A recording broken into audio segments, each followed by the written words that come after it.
Hello hello hello everyone, कैसे आप सभी लोग। मैं खाना स्वागत करता हूँ आपका एक बार फिर से अपने चैनल खाना साइंस फैक्ट्स पे। भाई देखो, ये मेरा अपना थोड़ा पर्सनल बैकलॉग वाला सिस्टम लिखा है बोर्ड पे, इसको प्लीज इग्नोर करिए। हाँ देखो, अभी तक हमने मोशन अंडर ग्रेविटी के न्यूमेरिकल्स कर लिए थे। क्या कर लिए थे? न्यूमेरिकल्स कर लिए थे। ठीक है, न्यूमेरिकल्स कर लिए थे। ठीक है, न्यूमेरिकल्स जो हमने कर लिए थे। न्यूमेरिकल्स करने के बाद अब आज हमें एक बहुत ही प्यारा टॉपिक कंटिन्यू करना है, जो कि हमने वहां शुरू किया था। मैंने आपको वहां एक चीज और बताई थी, अगर आपको यदि याद हो, कि मैं हर वीडियो के पहले एक टॉपिक को सस्पेंस में छोड़ देता हूं। और मैं उस सस्पेंस का कारण आपको बता चुका हूं कि जैसे आपने सीरियल देखे होंगे डेली सोप, उसमें क्या करते हैं, उसमें एक एपिसोड की जो कहानी होती, सपोज एपिसोड 1 की जो कहानी है वो सो एंड सो टॉपिक पे आके एंड हो गई, उसके बाद अगली कहानी वो शुरू कर देते हैं, लेकिन उसको बीच में छोड़ देते हैं और उस कहानी को लेके जाते हैं एपिसोड 2 तक। जैसे कि बोला कि सास ने बहू को थप्पड़ मारा तो बहू कितने टप्पे खा के नीचे गिरी, तो ये एक बहुत ही बड़ा सस्पेंस हो जाता है सास बहू सीरियल में। तो उसी प्रकार से इस वीडियो में एक सस्पेंस क्रिएट कर दिया मैंने कि भाई जब डिस्टेंस टाइम ग्राफ इस प्रकार से बना था तो भाई डिस्प्लेसमेंट टाइम ग्राफ कैसा बनेगा। ठीक है, तो वो एक आपके लिए रफ एक्सप्लेनेशन था, लेकिन मैंने सोचा कि यदि अब हम ग्राफ्स कर ही रहे हैं, यदि अगर हम ये ग्राफ्स को कर ही रहे हैं, तो अब हम थोड़ा सा एक स्टैंडर्ड तरीके से ग्राफ को समझते हैं। हम ग्राफ को समझते हैं। आपने आज तक ग्राफ पढ़ा है, लेकिन 1 सेकेंड प्लीज। ग्राफ्स का जो टॉपिक है, देखो ग्राफ्स का एक ये टॉपिक ऐसा होता है ना, सीबीएसई वाले बच्चों को कराई जाती है बचपन से स्पून फीडिंग, तो उनके में क्या करते हैं, उनके में ग्राफ को ऊपर से टच कराते हैं। ऐसे कबड्डी में नहीं होता टच करके भाग जाते हैं, तो बस ग्राफ को ऐसे टच करा देते हैं और टच करा के वापस ले आते हैं। ठीक है, 1 मिनट प्लीज। या तो देखिए, ग्राफ को ऐसे टच कराएंगे, टच करा के वापस ले आएंगे। लेकिन जब 11th क्लास में, जब 11वीं कक्षा में आप ग्राफ से रूबरू होते हैं, है ना, सामने सामने फेस टू फेस एकदम कांटेक्ट होता है ग्राफ से, और आपको ग्राफ नहीं बनते हैं, या आपको ग्राफ का जो कोर कंसेप्ट, जो की कंसेप्ट, जो ग्राफ का दिल हृदय है उसका, जब वो आपको नहीं समझ में आता है, तो फिर आपको बुरा लगता है। फिर आप YouTube पे जाके 20 वीडियो देख के ग्राफ समझने की नाकाम कोशिश करते हो, लेकिन समझ में नहीं आता है।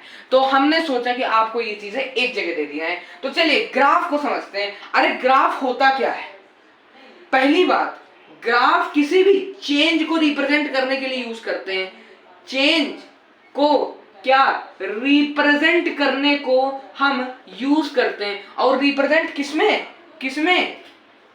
एक होता है स्टैटिस्टिकल फॉर्म, यानी डेटा के फॉर्म में। अरे डेटा बोले तो, अरे मैंने बोला कि डिस्टेंस और टाइम का चेंज एक टेबुलर फॉर्म में बना दे। जब डिस्टेंस 3 मीटर था एट 3 सेकेंड, डिस्टेंस 4 मीटर हुआ एट 6 सेकेंड, डिस्टेंस 5 मीटर हुआ एट 9 सेकेंड, और ऐसे करते करते डिस्टेंस का प्रोग्रेशन हो गया। तो ये एक होता है स्टैटिस्टिकल फॉर्म, और जो कि यहाँ पे हम इस फॉर्म में ग्राफ को यूज नहीं करते। हम किस फॉर्म में यूज करते हैं ग्राफ को? ग्राफिकल फॉर्म में। अरे पिक्टोरियल रिप्रेजेंटेशन यार, नहीं समझे? देखो समझो इस बात को, ठीक है?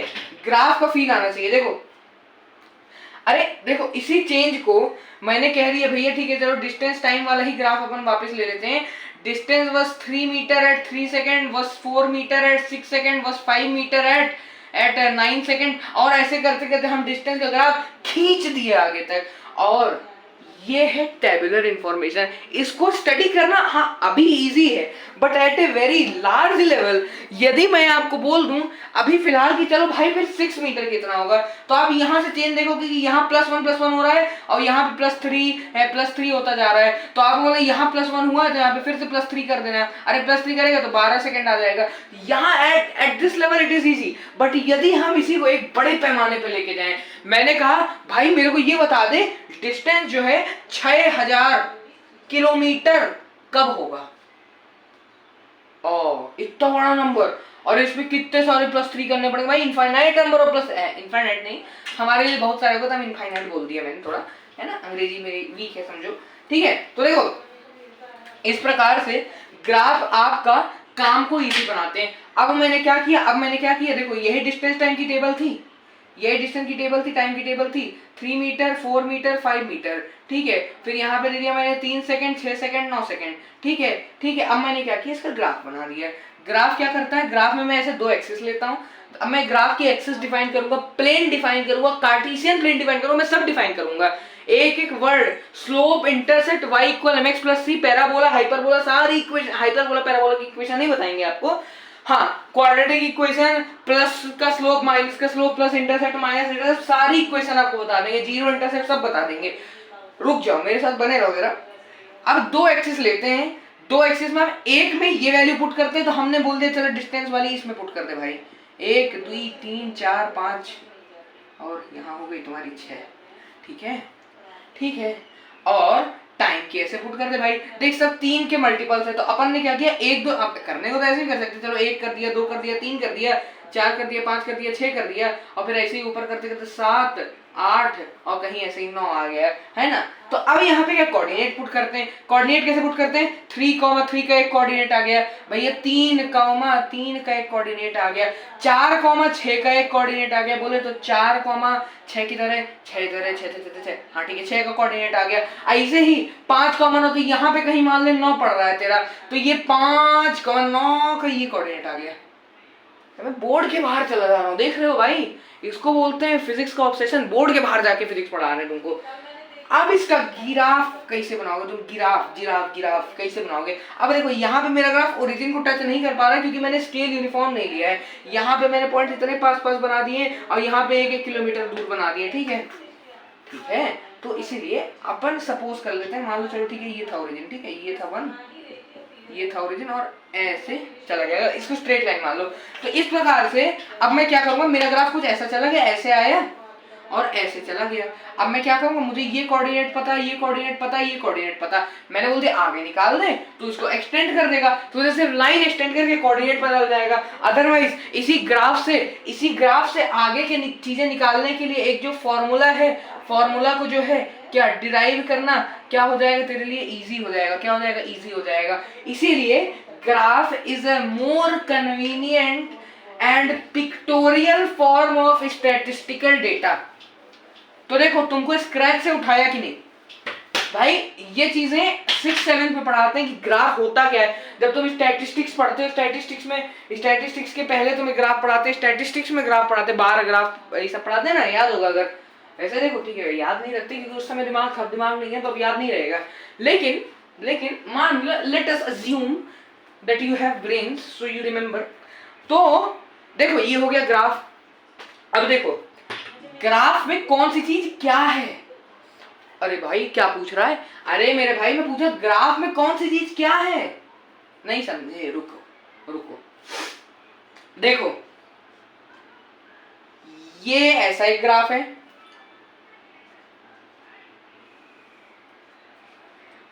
इसको बोलते हैं कार्टीशियन प्लेन या कार्टीशियन प्लेन सरफेस, 2D 2 एक्सिस, है ना। देख 1D की जब मैं बात करूं, मैंने अपन को ये थी जब काइनेमेटिक्स शुरू कर रहे थे तभी मैंने तुझे बताया है, 1D की बात करूं तो मैं एक स्ट्रेट लाइन की बात करता हूं, जब मैं 2D की बात करूं तो मैं 2 एक्सिस की बात करता हूं, ठीक है। जब मैं 3D की बात करूं तो मैं 1 2 और ये तीसरी भी एक्सिस की बात करने लगता हूँ। बोले तो इसमें मैं सिर्फ एक्स एक्सिस की बात करता हूँ, या सिर्फ वाई की या सिर्फ जेड की, है ना, या एक्स की या सिर्फ वाई की या सिर्फ जेड की। इसमें मैं एक्स वाई जेड और एक्स वाई जेड, यानी मैं एक्स वाई की भी बात कर सकता हूँ, मैं वाई जेड की भी बात कर सकता हूँ, मैं एक्स जेड की भी बात कर सकता हूँ, है ना। इसमें मैं x की y, सॉरी उल्टा बना दिया, हालांकि कैसे भी बनाऊं, टर्न कर दिया मैंने ना अपनी मर्जी से, x y और z तीनों की मैं बात कर लेता हूं।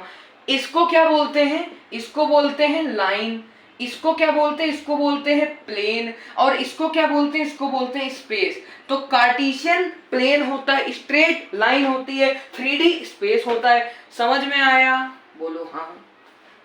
अरे बिड़ू अब समझ में आ गया है तो अब अपन लोग अपनी जिंदगी में आगे बढ़ते हैं। Let's move on in our lives and Cartesian plane graph दो एक्सिस कौन सी, एक्स, अरे रुक जा भाई, स्मॉल देखो छोटी क्लासेस में ना तो ऐसे बनाते हो ना, x y minus x minus y, इतने कैपिटल नहीं बनाए जाते बड़ी क्लास में, इसमें तुम सीधे स्मॉल एक्स से भी बोल सकते हो। इसको थोड़ा नीचे कर देते हैं पहले ना, यहाँ लिख देता हूँ, ये क्या चीज़ है, ये कार्टेशियन जो है प्लेन मैंने बना दिया है तेरे लिए, ठीक है, कार्टेशियन प्लेन है, एक्स है, ये चीज है, ये माइनस एक्स है, ये क्या है, ये चीज माइनस वाई है, ये चीज प्लस वाई। अरे जो ऊपर जाए वो प्लस, जो राइट जाए वो प्लस, जो लेफ्ट जाए वो माइनस, जो नीचे जाए वो माइनस। अरे लेफ्ट यानी थोड़ा नेगेटिव जगह मानी जाती है ना, right, you are always right, right is plus, you should go up in your life यानी plus, you will be going down in your life, कर आप दे रहे हो नेगेटिव, बस राइट का अपोजिट लेफ्ट नेगेटिव, ऐसे याद रख लेना, ठीक है, एक्स वाई, ठीक है। अब मेरी बात समझना, अब मेरी बात बड़े ही गौर से, बड़े ही ध्यान से समझिएगा, क्या, बहुत ध्यान से समझिएगा।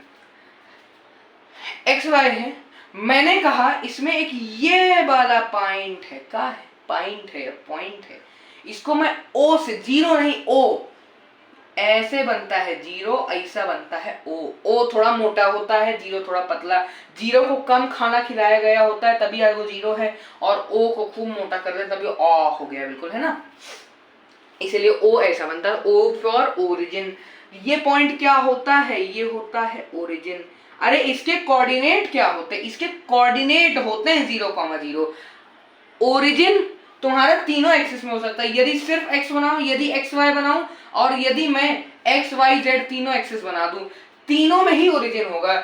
जहां पे भी जीरो वैल्यू होगी वो ओरिजिन है, यहाँ पे जीरो है ये ओरिजिन है, इस पे यहाँ पे जीरो है, इस पे सिर्फ एक जीरो है, इस पे 0,0, एक्स भी जीरो वाई भी जीरो, इसमें 0,0,0, एक्स भी जीरो वाई भी जीरो जेड भी जीरो। तो जहां तीनों एक्सिस आके एक दूसरे से चिपक जाए, एक दूसरे को काट दे, इंटरसेक्ट कर दे, है ना, उस सिचुएशन को हम बोलते हैं कि वहां हम तीनों के कोऑर्डिनेट 0 0 0 हो गए हैं, और वो चीज हमारी ओरिजिन होती है, ठीक है भैया, ठीक है। अब देखो ये हो गया ओरिजिन। ओरिजिन के बाद इसको क्या बोलते हैं, अरे ये तो लाइन ऑफ इक्वेशन है, कई लोग इसी को स्लोप बोलते थे, बेटा स्लोप ये नहीं होता, स्लोप ये नहीं होता, बताऊंगा क्या होता है। अब मेरी बात समझो, क्या समझो, बात समझो, इसको स्लोप क्यों बोलते हैं, क्योंकि जब तुम, अब देखो सुनो सुनो सुनो सुनो सुनो ध्यान से सुनना, ठीक है, एक्चुअल में ये होता है स्लोप, इससे ये स्लोप नहीं होता, इससे स्लोप नापा जाता है बेसिकली। अब देखना मेरी बात बड़े ध्यान से सुनना, ठीक है, line of slope, line of equation, line of slope जो लाइन ऑफ इक्वेशन बोल दे भाई, इक्वेशन ऑफ ग्राफ, मैं पूरी नाम कथा नहीं लिखूंगा उसके आगे, ऑफ ग्राफ समझ लेना अच्छे से। देखो एक जो ग्राफ होता है, ग्राफ जब एक यूनिफॉर्म चीज को एक्सप्रेस करता है ना, तो वो यूनिफॉर्म चेंज बेसिकली होता क्या है, वो कुछ ना कुछ उसकी एक फिक्स वैल्यू होती है, या मतलब फिक्स रेट ऑफ चेंज होता है, यानी वो चेंज होता है फिक्स रेट से हो रहा होता है, किससे, फिक्स रेट से हो रहा होता है। मैंने कह दिया y is equal to x square से हो रहा है, कह दिया y is equal to x, अरे ये क्या होता है भाई, कहाँ लिख रहे हो, अरे यार कुछ तो पढ़े होगे यार, 6वीं 7वीं में नहीं पढ़े, चलो ठीक है भाई मैं इसको भी बता दूंगा। देख ये y जो है, y को अंग्रेज बोलते हैं ऑर्डिनेट, क्या बोलते हैं, ऑर्डिनेट, और x को क्या बोलते हैं, ABSCISSA। इसका प्रोनाउंसिएशन भैया मुझे माफ करो, मुझसे नहीं बनता, मैं इसको एब्सिसा बोलता हूँ, ठीक है, एब्सिसा बोलता हूँ मैं इसको। अब इसका एक्चुअल प्रोनाउंसिएशन जो होता है, ये कोऑर्डिनेट नहीं है, ऑर्डिनेट, ऑर्डिनेट, ऑर्डिनेट, ठीक है, एब्सिसा और ऑर्डिनेट होते हैं दो एक्सिस आपके पास। इनको आसान भाषा में the x axis and the y axis भी बोल देते हैं, अरे समझे। अब देखना y एक्सिस जो होती है, प्रॉपर्टी देखो, y एक्सिस जो होती है, एक्सिस ऑर्डिनेट हटा दिए, काम नहीं आएगा तेरे 11वीं में। y एक्सिस होती है डिपेंडेंट एक्सिस, डिपेंडेंट एक्सिस, इसकी वैल्यू y एक्सिस पे जो वैल्यूज हम प्लॉट करेंगे बोले तो ये जो पॉइंट्स रखेंगे इस पे, ये किस पे डिपेंड होते हैं, इसकी वैल्यू x एक्सिस पे डिपेंड होती है, इस पे लिख देंगे ब्रैकेट में, depends upon change in x axis, change in x axis. और एक्स एक्सिस, अब एक्स एक्सिस टर्म का यूज कर लिया, एक्स एक्सिस नाम यूज कर लिया। एक्स एक्सिस क्या है? X axis is the horizontal, ये क्या होती है? वर्टिकल। ये क्या होती है? Vertical axis. और एक्स क्या होती है? Horizontal independent axis. यानी यानी यानी एक्स की जो वैल्यू होती है वो और किसी एक्सिस पे डिपेंड नहीं करती। एक्स की वैल्यू वो एकदम आत्मनिर्भर एक्सिस है। क्या है? आत्मनिर्भर एक्सिस है। आत्मनिर्भर एक्सिस बोले तो वो बस चलती रहती है। हाँ, बाकी लोग उस पर निर्भर है, बाकी एक्सिस उस पर निर्भर है। जैसे अगर 3D प्लेन की बात कर लोगे ना, पता है एक आपको अच्छा सा फैक्ट बताएं, जब 3D स्पेस की बात करते हैं ना तो वहां भी एक्सिस चलती रहती है। वो मैंने बोला ना, आत्मनिर्भर एक्सिस इज ऑलवेज आत्मनिर्भर, वो हमेशा चलती रहेगी। ये एक्स है यदि तो ये हमेशा चलती रहेगी। बाकी दो एक्सिस की वैल्यू इसके अकॉर्डिंग चेंज होंगी, जेड और वाई एक्सिस की वैल्यू इसके अकॉर्डिंग चेंज होंगी।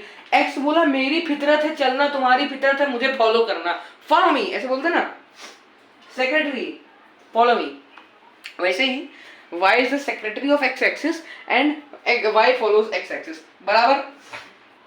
ऐसे ही y की जो वैल्यू है भाई यार वो x पे डिपेंड करती है। देख रहा है विनोद कैसे x y बोल के कंफ्यूज किया जा रहा है? अरे कंफ्यूज नहीं कर रहा हूँ यार, देखो this is technicality, this is the reality, technicality is the reality, right? Technicality is the reality. और टेक्निकलिटी यही कहती है कि भैया ऐसा ऐसा है। तो आप ये ना बोलना कि देख रहा है विनोद कैसे एक्स वाई एब्सिसा ऑर्डिनेट कर करके कंफ्यूज किए दे रहे हैं। अरे नहीं कर रहे हैं यार, चिल मारो। देख ऐसे और ऐसे जो है y equal to x square. अब देख y की वैल्यू तभी आएगी जब हम x की वैल्यू कैलकुलेट करेंगे। यहाँ से थोड़ा, अगर आपके पास वैसे है नहीं लेकिन जो दिमाग है अगर गलती से है तो उसको लगाइए। y इज इक्वल टू मैंने कह दिया एक्स स्क्वायर। तो अबे भाई मुझे y की वैल्यू जब पता करनी ही है तो मैं क्या करूंगा भाई? मुझे y की वैल्यू पता करने के लिए पहले x की वैल्यू पता होनी चाहिए। का पता होना चाहिए? x की वैल्यू, यक्स की वैल्यू पता होनी चाहिए। जब मुझे यक्स की वैल्यू पता चलेगी तो मुझे y की वैल्यू अपने आप आ जाएगी। जैसे मैंने कहा कि मुझे y की वैल्यू निकाल दे जब x होगा 1, तो अबे मेरे को x डिफाइन करना पड़ रहा है। देख ले, वापस देख ले, नहीं समझ में आया फिर से देख ले। मुझे जब y की वैल्यू चाहिए मुझे x को कुछ ना कुछ डिफाइन करना पड़ रहा है, कुछ तो होगा x, तब जाके y आएगा। नहीं तो भाड़ में जाए, मेरे को क्या मतलब y है क्या ना है। अगर चाहिए तुमको तो मेरे को x की वैल्यू करके देनी पड़ेगी भाई, ठीक है? तो यहां से मैं कहता हूं y जो है x एक्सिस पे का है? डिपेंडेंट है, ठीक है? अब तो ये हो गई x और y एक्सिस। इसको कहते हैं लाइन ऑफ इक्वेशन। ये कब बनती है? जब y के कुछ कोऑर्डिनेट और x के कुछ कोऑर्डिनेट को जब हम ऐसा प्रोड्यूस करते हैं और वो किसी एक स्थान पर, किसी एक पर्टिकुलर पवित्र स्थान पर क्या करते हैं? इंटरसेक्ट करते हैं। ये एक कोऑर्डिनेट है, मान लो ये कोऑर्डिनेट है, मान लो x1 y1 और ये कोऑर्डिनेट है x2 y2, मान लो। तो यहां जो इंटरसेक्ट करेंगी at point A comma B, at this point आपका का बनेगा भैया? एक लाइन का एक पॉइंट बन गया। ऐसे ही करते करते बहुत सारे पॉइंट में इंटरसेक्ट करेंगी और जब इन तीनों पॉइंट को, चारों पॉइंट को खींच के एक लाइन से जोड़ देंगे तो ये कोलिनियर पॉइंट्स मिलके क्या बनाएंगे? Line of equation. इसी लाइन ऑफ, अब इसको मिटा देना, इसमें बहुत हौच-पौच हो गया है ना। आपने नोट नहीं किया तो वीडियो में बैक करिए, जाके नोट करिए भैया, मैं नहीं टाइम देने वाला। टाइम देते थे तुमको वीडियो 1 घंटे में जाता है। अभी कितना हो गया यार? लो 20 मिनट अभी हो गए। चलो फटाक fast, let's be some fast, okay, not be slow. देखो x में मैंने अभी एक्सिस डिफाइन कर दी है, एक्सेस। देखो एक्सिस का प्लूरल होता है एक्सेस। जो बायो वाले बच्चे वो पीएल का मतलब समझ गए होंगे, एनसीईआरटी में बायोलॉजी बहुत लिखा रहता है ना, बेसिलियम पीएल बेसिलिया वैसा। देखो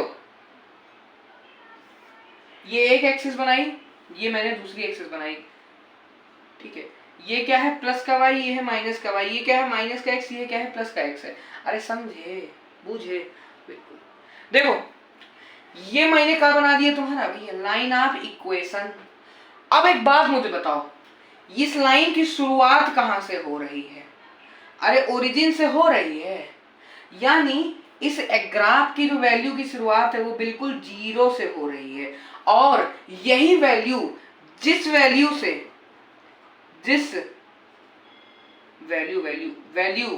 वैल्यू से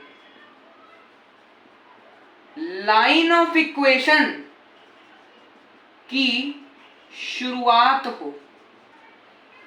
हो उसे क्या कहते हैं? इंटरसेप्ट, जिसको आप स्मॉल सी से रिप्रेजेंट करते हैं। का स्मॉल सी से रिप्रेजेंट करते हैं। Intercept is represented by small C. Small C से रिप्रेजेंट किया जाता है। अब यहाँ पे इस केस में c क्या है? 0 है।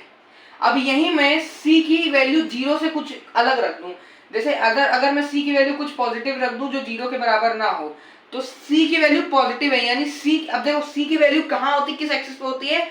तो अब देख भाई, ग्राफ स्टार्ट कैसे कर रहा है? ग्राफ ऊपर को बढ़ रहा है, यानी राइज हो रहा है। राइज होने का अर्थ होता है कि ग्राफ की वैल्यू y रेस्पेक्ट में है ना, y की वैल्यू पे ग्राफ बन रहा है। तो देखो c की जो वैल्यू है, c की वैल्यू किस वैल्यू से स्टार्ट होती है? अरे इसमें लिख दे भाई थोड़ा सा ऊपर कि y की जिस वैल्यू से स्टार्ट हो, y की वैल्यू ना, ओरिजिन y की वैल्यू एक्चुअली मैं बोलूं c अगर 0 से बड़ा है तो यानी y पे 0 से ज्यादा कोई बड़ा नंबर है जहां से c स्टार्ट हो। जैसे यहाँ पे 1 है मान ले, यहाँ से c स्टार्ट हो रहा है, यहाँ से ग्राफ स्टार्ट हो रहा है, तो ये जो c की वैल्यू है ये कैसी आएगी? इतना, ये जो एक्स्ट्रा जो हाइट पे ग्राफ को है ना, जो एक्स्ट्रा ग्राफ को थोड़ा सा ऊंचा ले आके फिर फेंका गया ना ऊपर को, तो ये जो है ये एक्स्ट्रा हाइट जो इस पे लिखी हुई है ये है c। ये क्या है? इंटरसेप्ट। ये क्या है? इंटरसेप्ट, जो कि स्मॉल सी से रिप्रेजेंट करते हैं। अरे कहा है भैया, समझ में आया? आ गया, बहुत बढ़िया, बहुत होशियार है। देखो अब देखना, एक एक चीजें पहले समझ लो, उसके बाद अपन एक केस देखेंगे इंटरसेप्ट स्लोप के, सबके केस देखेंगे, ठीक है? देखो समझ रहे हैं इस बात को। अब स्लोप क्या होता है? स्लोप को पहली बात तो स्मॉल m से रिप्रेजेंट करते हैं। अरे स्लोप सुने हो जीवन में कभी? ब्रिज में गए हो?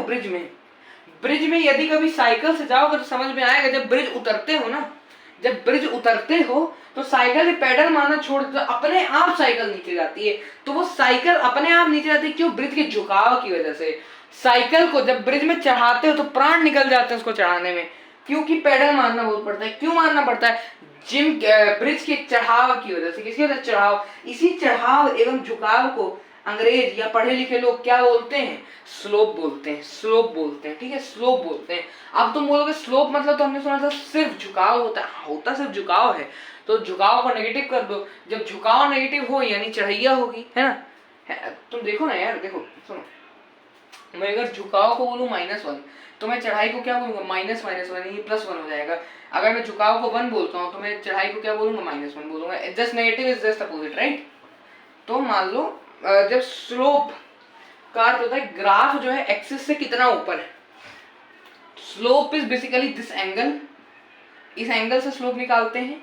एक्चुअली एंगल से स्लोप नहीं निकालते, लेकिन आप अभी अपनी भाषा में समझ लो, इसी एंगल से स्लोप निकालते हैं मान लो, ठीक है? स्लोप बेसिकली होता क्या है? स्लोप होता है चेंज इन y बटा चेंज इन x के बराबर। अरे जितना y पे गया बटा जितना x पे गया, वो रेशियो होता है स्लोप। इसीलिए हम कहते हैं कि स्लोप हैज नो यूनिट। तो यानी स्लोप एंगल तो नहीं होगा, एंगल की तो यूनिट होती है ना, कि डिग्री, है ना, रेडियन, मिनट्स, सेकंड्स। तो एंगल की तो होती है, क्या होती है? यूनिट होती है। तो स्लोप एंगल तो नहीं होता है। हाँ, स्लोप से एंगल जरूर निकाला जाता है, या एंगल से स्लोप के बारे में जरूर पता कर सकते हो, ठीक है? तो ये होता है स्लोप। सब समझाएंगे, अभी एग्जांपल से भी समझाएंगे, रुक जाओ। अब देखना, अब एक इक्वेशन से स्टार्ट करते हैं। दिस इज नोन एज, अब हेडिंग डाल लीजिए, equation of a straight line. क्या? Equation of a straight line. Straight line बोले तो क्या होती है स्ट्रेट लाइन? मालूम है? अरे हम बता रहे हैं, इसको कहते हैं स्ट्रेट लाइन। तो जब स्ट्रेट लाइन की बात कर रहा है तो वो लाइन ऑफ इक्वेशन के स्ट्रेट होने की बात कर रहा है। एक्सिस तो भाई हमेशा स्ट्रेट होती है, कौन सा ग्राफ होता है इसकी एक्सिस कर्व थोड़ी ना होती है, एक्सिस तो स्ट्रेट ही होती है। जब इसकी बात करें तो वो एक्चुअली वो लाइन ऑफ कर्व की बात कर रहा है। क्या? लाइन ऑफ कर्व की। तो जब वो लाइन ऑफ कर्व की बात कर रहा है, अर्थात बालक या बालिके, अब आपको क्या करना है? ऐसा कुछ ग्राफ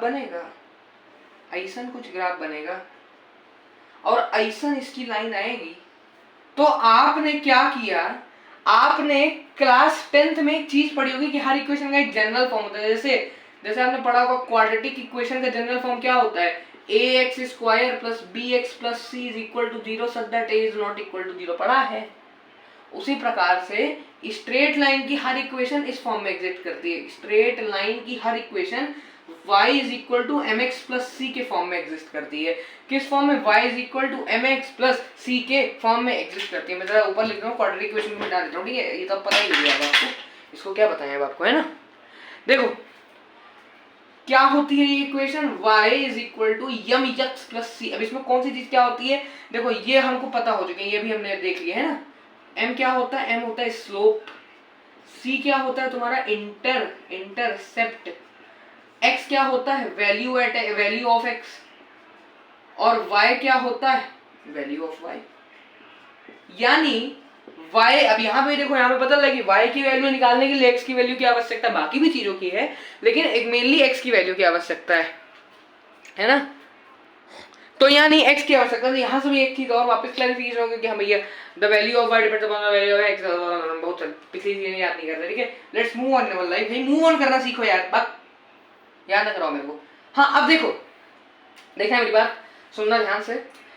ये इक्वेशन कैसी होगी, y is equal to mx plus c, जैसे मैंने बोल दिया y, अरे यार y is equal to 2x plus 3। इससे बहुत कुछ जानने को मिलता है। क्या जानने को मिलता है, अब इस इक्वेशन से पता है का तुमको जानने को मिल जाता है कि इसका जो स्लोप है वो 2 है, x इज x, और 3 क्या है, 3 है इंटरसेप्ट। यानी इसका जब तू ग्राफ बनाएगा ना तो तुझे बड़ी प्यारी चीज जानने को मिल जाएगी कि इस ग्राफ को तुझे 1 2 3 से स्टार्ट करना है, ठीक है। तो ये ग्राफ ऐसा स्टार्ट होगा, इसकी इक्वेशन में मतलब x की वैल्यू पुट किए बिना ही इतनी चीज तो तू इक्वेशन से ही जान जाएगा, इक्वेशन देख के ही जान जाएगा। यदि मैंने बोल दिया y is equal to x plus 2 है, तो यानी उसका स्लोप 1 है, इंटरसेप्ट 2 है। यदि y is equal to x का ग्राफ है, x का ग्राफ है, यानी स्लोप 1 है प्लस इंटरसेप्ट 0 है, यानी वो 0 से स्टार्ट होगी। किससे स्टार्ट होगी, 0 से। अब देखना स्लोप क्या क्या बताता है, देखना बहुत अच्छी चीजें आ रही हैं आगे, ठीक है। ये शॉर्ट ट्रिक्स आपकी नॉर्मली ऐसे स्कूल में काम नहीं आती, ये आपकी कहाँ काम आएंगी, आज नहीं आएंगी काम जाके, ये आपकी कॉम्पिटिटिव एग्जाम बोले तो जेईई और आपका जो है नीट, नाम सुना होगा यदि आपने, तो जेईई और नीट में काम आएंगी ये चीजें आपको। और आपको इतनी चीजें तो एक इक्वेशन देख के, मतलब एक ग्राफ जब इसका बनाने को बोल देगा ना मैं, तो तुम क्या करोगे, 1 2 3 3 1 2 3, तो इस तरह तो तुम इक्वेशन देख के ही जान दोगे कि तुमको ये ग्राफ जो है 3 से शुरू करना है। किससे शुरू करना है भैया, 3 से शुरू करना है, ठीक है बुझे। देखो ये ग्राफ इतना देखा कि जान जाओगे कि 3 से शुरू करोगे, किससे 3 से शुरू करोगे। आगे स्लोप कितना है, 2 है, यानी change in y by change in x कितना है, 2 है। यानी एक, अब थोड़ा सा चल, अब चीजों को रिकॉल करना, चीजों अपन ने कैलकुलस पढ़ा था, कैलकुलस में क्या पढ़ा था, ध्यान करो, dy बाय dx क्या होता था एक्चुअल में, change in y by change in x ही तो होता था। अरे जब छोटा चेंज इन y बटा छोटा चेंज इन x करते थे तब तो dy बाय dx आता था। अब याद करो dy बाय dx एक्चुअली होता क्या था, स्लोप ही तो रिप्रेजेंट करता था। जब ग्राफ का स्लोप निकालना तो डिफरेंशिएशन dy बाय dx करते थे, ग्राफ का एरिया निकालो तो इंटीग्रेशन करते थे, है ना, y dx का इंटीग्रेट y dx करते थे। तो यानी ये क्या है, कहीं ना कहीं स्लोप की ही बात हो रही है। तो यानी जब ऐसा तुम्हें ग्राफ दे दिया तो dy बाय dx की वैल्यू तुमको इस इक्वेशन से पता चल जाती है, तुमको स्लोप पता, जैसे मैंने बोल दिया speed is equal to 2t plus 3 है, sorry distance is equal to 2t plus 3 है, तो तुमको स्पीड बता भाई, तू सीधे स्पीड लिख देगा 2 मीटर पर सेकेंड है।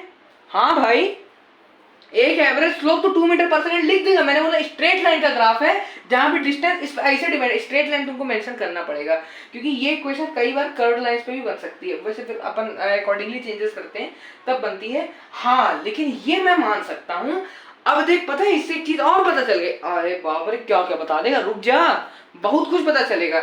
अरे एक बात बता, जब डिस्टेंस 2t प्लस 3 है, यानी मैं क्या बोल रहा हूँ, डिस्टेंस में अगर यहाँ पे मैंने इस एक्सिस पे डिस्टेंस पुट कर दिया और इस एक्सिस में मैंने क्या पुट कर दिया, टाइम, डिस्टेंस बोले तो d पुट कर दिया, टाइम बोले तो t पुट कर दिया। डिस्टेंस मैंने बोल दिया t is equal to 2t+3 है, यानी मैंने कह दिया y इज इक्वल टू, अब ये y एक्सिस है, ये x एक्सिस है, तो अगर मैं d की बात कर रहा हूं तो मैं कहीं ना कहीं y की बात कर रहा हूं, और यदि मैं t की बात कर रहा हूं तो कहीं ना कहीं x की, तो y is equal to d is equal to 2t+3, यानी d की जगह y, t की जगह x रख दे और 2x+3, तो यानी मैं उसी ग्राफ पे आ गया। यानी अब यहाँ पे तूने क्या बोला था कि स्लोप है 2, मैंने कहा स्ट्रेट लाइन है, स्ट्रेट लाइन का ग्राफ है, स्ट्रेट लाइन का ग्राफ है, तो तुझे ये पता चल गया कि स्लोप है 2, यानी स्पीड डिस्टेंस टाइम ग्राफ का स्लोप क्या देता है, अभी अपन ने पढ़ा था, मैं इससे तुमको थोड़ा सा पढ़ा दिया जिससे आज ग्राफ पढ़ाने में मजा आया मुझे। तो डिस्टेंस टाइम ग्राफ का स्लोप क्या देता है तुमको, स्पीड देता है कि नहीं देता भाई, बिल्कुल देता है। तो स्पीड का तुमको स्ट्रेट लाइन में मिल गया, हाँ भाई ये स्पीड हर जगह 2 मीटर पर सेकंड है ना, यानी तुम कहीं भी चेंज इन वाई बेटा चेंज इन एक्स निकालोगे तो तुमको 2 ही मिलेगा बाबू। अब देखो तीन क्या है, इंटरसेप्ट है, क्या है इंटरसेप्ट है, इंटरसेप्ट लिख दिया है, इंटरसेप्ट पी नीचे का मिट गया, आधा पी मिट गया, पी लंगड़ा हो गया, इंटरसेप्ट है तीन क्या है, इंटरसेप्ट है, यानी y की वो इनिशिएटिंग वैल्यू है जिससे ग्राफ शुरू करना है। अरे बोले तो ये है ना 3, तो मैंने बोल दिया कि इनिशियली ऑब्जेक्ट कितनी स्पीड है, कितने डिस्टेंस पे स्टार्ट किया था, तू मेरे को ऐसा अंधा आंसर दे देगा 3 मीटर पर सेकेंड, क्योंकि तुझे सिर्फ इक्वेशन जान के तूने इतना मुझे बता दिया, तो यानी हेल्पफुल तो है, चीजें हेल्पफुल तो है। तुम सोचोगे मैथ का है पढ़ा, अरे मैथ नहीं पढ़ा रहा भाई, ये चीजें फिजिक्स में हेल्पफुल आ रही है तुमको, देखो ना, समझो, देखो, जानो, बूझो। y equal to x plus C हो गया। अब देखो यहाँ भी कुछ केसेस बनते हैं, ये तो वैल्यू ऑफ y है, ये तो सब पता हो गया होगा, आपको डाउट हो तो कमेंट कर दीजिए, मैं उसके लिए अलग से एक शॉर्ट वीडियो बना के बता दूंगा। अभी अपन केसेस पे आते हैं, y is equal to mx plus C के कुछ केसेस बनते हैं। पहला क्या बनता है, जब मैंने कहा इंटरसेप्ट है ही नहीं, मैंने बोल दिया y इज इक्वल टू मात्र mx है, यानी इंटरसेप्ट क्या है, 0 है, ऐसे लिख सकता हूँ ना, mx प्लस सी, मैंने बोल दिया c है ही नहीं, बोले तो प्लस 0 है, यानी c क्या है, 0 है, यानी क्या इंटरसेप्ट क्या है, इंटरसेप्ट क्या है, इंटरसेप्ट भी इक्वल टू 0 है, इंटरसेप्ट 0 है, यानी ग्राफ जो है क्या है, स्टार्ट एट कितना हो जाएगा, 0 से स्टार्ट हो जाएगा ग्राफ, समझे, आप समझ गए भैया। तो y is equal to mx का जो ग्राफ है बेटा वो 0 से स्टार्ट होगा, बिल्कुल अंडा 0 अंडा x y, यानी ये ग्राफ ओरिजिन से स्टार्ट होगा, ओरिजिन से, और यम क्या है तुम्हारा, पॉजिटिव है, यम पॉजिटिव, यम इज पॉजिटिव है ना भाई, दोनों ही पॉजिटिव है तो यम पॉजिटिव है ना, तो y में m पॉजिटिव है। अब स्लोप तुम्हें क्या करता था, एक केस बता दिया, इससे तुम्हें इंटरसेप्ट का इंपॉर्टेंस समझ में आया। अब स्लोप तुम्हें 2-3 चीजें बताता है, देखना, जब m जो है क्या होता है, पॉजिटिव होता है, तो यानी वैल्यू इंक्रीज कर रही है, जब m जो है नेगेटिव होता है यानी वैल्यू डिक्रीज कर रही है, जब m जो है 0 होता है यानी वैल्यू कांस्टेंट हो गई है। क्यों, ये है change in y by change in x, अब वैल्यू इंक्रीज कर रही है यानी y बढ़ रहा है x भी बढ़ रहा है, इसीलिए इंक्रीज कर रही है। ये क्या है, change in y by change in x, ये कुछ माइनस में आ रहा है, तो यानी मैं बोल दिया चेंज इन y भी माइनस में आएगा, यानी वैल्यू डिक्रीज कर रही होगी, या फिर चेंज इन x माइनस में हो सकता है, चेंज इन x अगर माइनस में हो तो भी वैल्यू डिक्रीज, यानी धीरे धीरे चीजें जो है माइनस की तरफ जा रही हैं, ठीक है। और m0 का होगा भाई change in y by change in x, constant है यानी y का चेंज कितना है, 0 है, अपॉन क्या है, चेंज इन x कर दोगे, चेंज इन x भले ही चेंज हो रही भाड़ में जाए, हमको क्या मतलब है, anything 0 divided by anything gives 0, तो इसका मतलब m0 है तभी ये 0 होगा, है ना। तो ये m के कुछ स्लोप से बहुत इंपॉर्टेंट केस बन जाते हैं तुम्हारे, बहुत चीजें हो जाती हैं स्लोप से, अभी देखना, अब मैं एंगल का भी बताऊंगा तुमको, ये आगे केसेस में बताएंगे। देखो तुमको एक केस मैंने बता दिया है, केस ऐसे लिख लीजिए आप, case 1 y is equal to mx, तो mx का ग्राफ कैसा बनेगा, ऐसा बन गया, ठीक है, ऐसा बन गया। केस नंबर 2 लिख लीजिए, y is equal to mx plus C लिख लीजिए, तो यानी प्लस सी है, तो y का ग्राफ कुछ ऐसे चालू होगा और ये चीज ऐसे लिख लीजिएगा आप यहाँ पे c, ठीक है। आप अब क्यों होगा ऐसा, ये तो मैं बता चुका हूँ ना तुमको कि c क्या होता है, कुछ इनिशिएटिंग वैल्यू, जब c 0 नहीं है तभी मैंने c को कंसीडर किया, 0 होता है तभी मैं प्लस में कंसीडर नहीं करता, है ना, माइनस 1 को जो है इनटू में कंसीडर नहीं करते, 0 को जो है प्लस में कंसीडर नहीं करते, है ना। तो c 0 है, ऑफ कोर्स बहुत जाहिर सी बात है। नेक्स्ट में अपन देखेंगे कि c जो है, अब क्या, हाँ देखो प्लस c है यानी c पॉजिटिव है, यानी वैल्यू जो है प्लस y में है ना, c क्या है, y की वैल्यू है ना, तो c पॉजिटिव है यानी y की भी कोई पॉजिटिव वैल्यू है। अब केस 3 में y is equal to m x minus C लिख देंगे। यम यक्स माइनस थ्री यानी माइनस सी यानी y की कुछ नेगेटिव वैल्यू है, तो यानी ग्राफ कुछ इस प्रकार से स्टार्ट करेगा और ये जो है आपकी ऐसी लाइन बन जाएगी और यहाँ पे हो जाएगा c, कौन सा माइनस का हो जाएगा, है ना। ये तेरी x है, ये तेरी प्लस y है, ये तेरी x है, तेरी प्लस y, बट यहाँ पे तेरी x है, y है, तेरी x नहीं, x एक्सिस और प्लस y माइनस x, अरे भाई माइनस x, अरे बाप रे का बता रही है, अरे यार सिंपल है। अब देखना ये किसके केस होगा, ये चार, ये तीन केस होगा किसके, इंटरसेप्ट के। अब तेरे केसेस जो बनेंगे, अब तेरे जो केस में इक्वेशन लिखे रहने देना क्योंकि इसी पे सब केसेस बन रहे हैं फिलहाल। अब केस बनेगा तेरा स्लोप, अब मैं स्लोप के अलग अलग फॉर्म बताऊंगा तुझे, तो अब तू हेडिंग डाल दे बेटा केस 5। केस 5 का स्लोप जो है क्या आ जाएगा, y is equal to minus M x. अभी प्लस सी नहीं लगा रहा, बहुत कॉम्प्लिकेट, एक बार में बहुत सारी चीजें नहीं इंट्रोड्यूस करनी, एक एक चीज, भले ही नंबर ऑफ केसेस बढ़ जाए लेकिन एक चीज इंट्रोड्यूस करवाएंगे, एक बार में पूरी खिचड़ी नहीं बना देंगे कि y is equal to minus m square x square plus c d alpha x d x square n square, ऐसा कुछ नहीं करना। अरे बड़े आराम से हौले हौले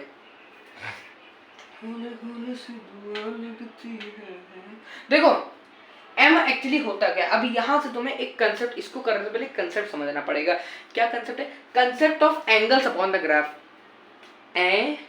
अरे रुक जा, बहुत इजी है ये यार ये मार्कर मेरा, देख ये तेरा ग्राफ है, क्या है ये तेरा ग्राफ है, पक्का है ग्राफ ही है ना, हाँ भाई। देख यहाँ पे एक स्लोप कुछ ऐसे जा रहा है, कैसा ऐसा जा रहा है बेड़ू। अब क्या करोगे, मैंने कहा मुझे ये बता, देख स्लोप होता क्या बेसिकली, वो एंगल, देख स्लोप पे तुम एक चीज और नाप सकते हो कि वो एंगल जितना उठा है जमीन से या एक्स एक्सिस से, वो एंगल कितना है। तो इस एंगल को नापने के लिए मैं क्या करूंगा, एक्स को थोड़ा सा ऊपर भी शिफ्ट कर दूंगा, एक बार इमेजिनरी एक्स बना दूंगा, एक कंस्ट्रक्शन करूंगा और मैं यहाँ पे कुछ एंगल ले लूंगा थीटा 1, फिर मैं क्या करूंगा यहाँ पे कुछ एंगल ले लूंगा थीटा 2। बिल्कुल भैया, स्लोप क्या होता है, change in y by change in x। यदि मैं बात करूं तुझसे ऐसी, तो यदि मैं यहाँ एक लाइन खींचूं तो क्या एक राइट एंगल ट्रायंगल नहीं बन रहा है, क्योंकि ये लाइन y के पैरेलल है, ये लाइन x के पैरेलल है, y और x एक दूसरे के परपेंडिकुलर हैं। तो देखो परपेंडिकुलर की जो दोनों पैरेलल होंगी वो भी आपस में परपेंडिकुलर होंगी, है ना। तो ये एक राइट एंगल ट्रायंगल बन रहा है, राइट एंगल ट्रायंगल में ये है चेंज इन y बटा ये है change in x। Change in y क्या होता है, परपेंडिकुलर इस ट्रायंगल के लिए, और चेंज इन x क्या हो जाएगा, बेस इस ट्रायंगल के लिए। बोले तो मैं tan थीटा की बात कर रहा हूं क्या, अरे tan थीटा की बात कैसे कर रहे हो यार, कैसी बात कर रहे हो, अरे भाई रुक जा, tan थीटा की बात कर रहा हूं क्या, थीटा क्या है, थीटा कहां से आ गया बीच में, अरे अभी तो यार नंबर पे तब थीटा पे आ रहे हो, ये नाइंसाफी है भैया, देख लो ये गलत बात कर रहे हो तुम, ठीक है समझे ना। अबे रुक जा, tan थीटा एक शॉर्टकट है ये स्लोप निकालने का। जब तुम्हें y और x की वैल्यूज ना पता हो, बल्कि तुम्हें ये एंगल पता लग जाए कहीं से गलती से, तो tan थीटा, और इस केस में tan थीटा 1 कर देना, अंदर के केस में एक और दूसरे केस में क्या कर देना, tan थीटा 2 कर देना, ठीक है। अरे समझे, देखो थीटा 1 थीटा 2 होता क्या है, ये जो लाइन ऑफ इक्वेशन है ना, ये x एक्सिस के साथ कितना एंगल बना है, ये एंगल को तुम थीटा बोलते हो, ठीक है। अब यहाँ पे क्योंकि ये लाइन एक स्ट्रेट लाइन है, तो यहाँ पे मेरी बात है हमेशा जिंदगी भर इस चीज को याद रखना कि जब स्ट्रेट लाइन होगी तो तुम कहीं पे भी उसका एंगल देखोगे, तुम चाहे यहाँ एंगल देखोगे, तुम चाहे यहाँ एंगल देखोगे, इसको कंस्ट्रक्ट करो तुम चाहे यहाँ एंगल देखोगे, इसमें कहीं भी पॉइंट पे एंगल सेम आएगा। यानी थीटा 1 जो है थीटा 2 के बिल्कुल बराबर आएगा भैया, क्या आएगा, बराबर आएगा, बिल्कुल समझ रहे हो, अरे समझे, बिल्कुल समझे, थीटा 1 थीटा 2 के बराबर आएगा, याद रखना ये बात मेरी। अरे जब ये इसके बराबर है इसका मतलब है कि स्ट्रेट लाइन है, बिल्कुल भैया। और एक चीज यहां से पता चलती है कि जब लाइन ऐसे जा रही है, तुमने एक चीज देखी यहाँ पे, नोटिस करी, कुछ टर्मिनोलॉजी समझ लीजिए, ये एंगल ऐसे होते हैं ना, ये जो एंगल होता है ये 90 डिग्री होता है, जिसको कहते हैं राइट एंगल, इसको क्या कहते हैं 0 डिग्री एंगल, इसको क्या कहते हैं स्ट्रेट एंगल बोले तो 180 डिग्री एंगल, इसको क्या कहते हैं कंप्लीट एंगल बोले तो 360 एंगल। तो 0 से 90 वाले जितने एंगल होते हैं उनको कहते हैं और एक्यूट एंगल, और 90 से 180 वाले को कहते हैं ऑब्ट्यूस एंगल, 180 से 360 वाले को क्या कहते हैं, रिफ्लेक्स एंगल, नहीं रिफ्लेक्स ही कहते हैं ना, हाँ रिफ्लेक्स एंगल कहते हैं, वेरी गुड, रिफ्लेक्स एंगल कहते हैं। तो जब मैंने कहा ये एंगल, तो ऐसा ग्राफ है, ये क्या है 90 डिग्री है, ये 90 डिग्री है बोले तो, और ये इससे कम दिख रहा है तुम्हें, तो यानी ये क्या है, एक्यूट एंगल है। एक्यूट एंगल का मतलब मैंने क्या बोल दिया यहाँ से, what do I infer from this sentence, I would say that θ1 and θ2 कौन से हैं, अकूट एंगल्स हैं, अकूट एंगल्स यानी एक्यूट एंगल्स हैं θ1 और θ2। यानी मैं क्या बोल रहा हूँ, θ1 और θ2 क्या है, अरे भैया θ1 जो है 90 से का है, कम है, का है, θ1 90 से कम है, कम है, अरे ठीक है, और का है 0 डिग्री से ज्यादा है, यानी 0 से 90 के बीच में है कुल मिला के। ऐसे ही θ2 की भी यही कहानी है, ठीक है। तो जब जब ऐसा स्लोप बने तो θ1 और θ2 क्या है, 0 से ज्यादा और 90 से कम, बोले तो एक्यूट एंगल्स हैं। अरे कैसे होता है ये सब, इसके लिए आपको थोड़ा मैथ का एक डिटेल्ड कंसेप्ट पढ़ना पड़ता है, जिसको हम कहते हैं क्वाड्रेंट सिस्टम। क्वाड्रेंट सिस्टम क्या कहता है, एएसटीसी, एएसटीसी, आसनम तेरी कसम, add sugar to coffee, after school to cinema, कुछ भी आप ट्रिक्स याद कर सकते हैं। यहाँ पे बोलते हैं at first quadrant all are positive, यहाँ पे बोलते हैं only sine and cosec positive होते हैं, यहाँ पे only tan and cot positive होते हैं, यहाँ पे only cos and sec positive होते हैं, ठीक है। ये क्वाड्रेंट सिस्टम है। यहाँ पे 0 से 90 है, तो जब थीटा एक्यूट होगा tan थीटा पॉजिटिव होगा, tan थीटा पॉजिटिव होगा, और tan थीटा पॉजिटिव है, इसका मतलब है, इसका मतलब है कि स्लोप पॉजिटिव है। tan थीटा क्या है, स्लोप ही तो है, तो tan थीटा पॉजिटिव होगा, स्लोप पॉजिटिव होगा, है ना। इसलिए तो ये तो रीजन हो गया आपका। आप ये ऐसे याद रखिए कि भाई जब भी कोई लाइन ऊपर चढ़ रही है तो उसका जो थीटा होगा, थीटा हमेशा एक्यूट होगा। क्या होगा, एक्यूट होगा। क्या होगा, फिर से याद करो, जब कोई लाइन ऊपर चढ़ रही है तो थीटा होगा एक्यूट, थीटा होगा एक्यूट। परंतु परंतु अब उल्टा केस देखो, एक्यूट का उल्टा क्या होता है, ऑब्टूस होता है कि ऑब्टूस। अरे भैया थीटा जब जो है 90 से बड़ा हो तो हम कहते हैं एक्यूट, तो थीटा 90 से छोटा हो तो हम कहते हैं एक्यूट, तो जब थीटा 90 से बड़ा हो जाए तो उसको कह देना ऑब्ट्यूस, ऑब्ट्यूस। और इसी से तुमको एक चीज पता है, वही क्वाड्रेंट सिस्टम में कहते हैं कि देखो 90 से 120 के बीच में देखो, क्या कैसा 90 से 120, यानी एक्यूट एक्यूट एक्यूट क्या होता है कि θ1 और θ2 के लिए क्या है, ये दोनों क्या है भैया, 90 से बड़े हैं और 180 से कम है।